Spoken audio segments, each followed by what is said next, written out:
Welcome back to my channel Manoj diary. ఈరోజు తిరుపతి వాసులందరికీ అమ్మైనటువంటి శ్రీ తాతాయగుంట గంగమ్మ దేవస్థానంలో ఉన్నామండి. మనం ఇలా చెప్తే తెలియకపోవచ్చు, పుష్ప మూవీలో గంగమ్మ అమ్మవారంటే గుర్తొస్తుందా? అవునండి, పుష్ప 2 మూవీలో చూపించిన గంగమ్మ అమ్మవారి గుడి ఇది.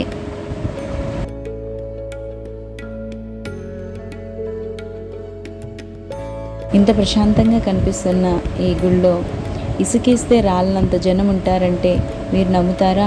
అవునండి, మే మంత్లో ఇక్కడ జాతర జరుగుతుందండి. తిరుపతి వాసులందరూ ఇక్కడే ఉంటారు. వివిధ వేషాలతో చాలా అందంగా వస్తారండి. మగవాళ్ళు ఆడవాళ్ళ వేషంతో వచ్చినప్పుడు అసలు వాళ్ళు మగవాళ్ళ ఆడవాళ్ళ అని గుర్తుపట్టలేనంత అందంగా రెడీ అయ్యి వస్తారండి.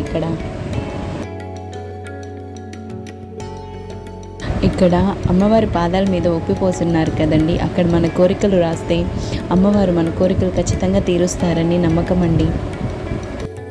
అందరి గురించి కంటే నా విషయం గురించి చెప్తానండి. ఏదన్నా అమ్మని తలుచుకొని మొక్కుకుంటే ఖచ్చితంగా జరుగుతుందండి. ఇది అమ్మవారి కుంకుమ ప్రసాదం అండి. దర్శనం అయితే చాలా బాగా జరిగింది. కొందరు మొక్కులు తీరాలని, మరికొందరు మొక్కులు తీరాక అమ్మవారి కోసం వివిధ వేషాలు వేసుకొని వస్తారండి. ఇక్కడ గుడిలో నుంచి బయటికి రాగానే కుడివైపున నాగదేవతలు కొలువై ఉన్నారండి. నానానికి సంబంధించిన ఏ కోరికనైనా నాగదేవతలు తలుచుకొని ఆ రావి చుట్టూ ప్రదక్షిణ చేస్తే ఖచ్చితంగా తీరుతాయండి.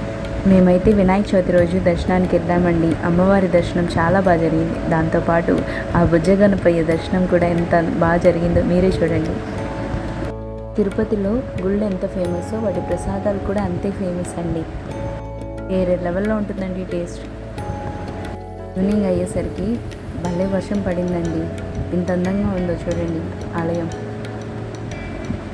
ఈ వీడియో నచ్చినట్టయితే లైక్ అండ్ సబ్స్క్రైబ్. మళ్ళీ వచ్చే వీడియోలో కలుసుకుందాం.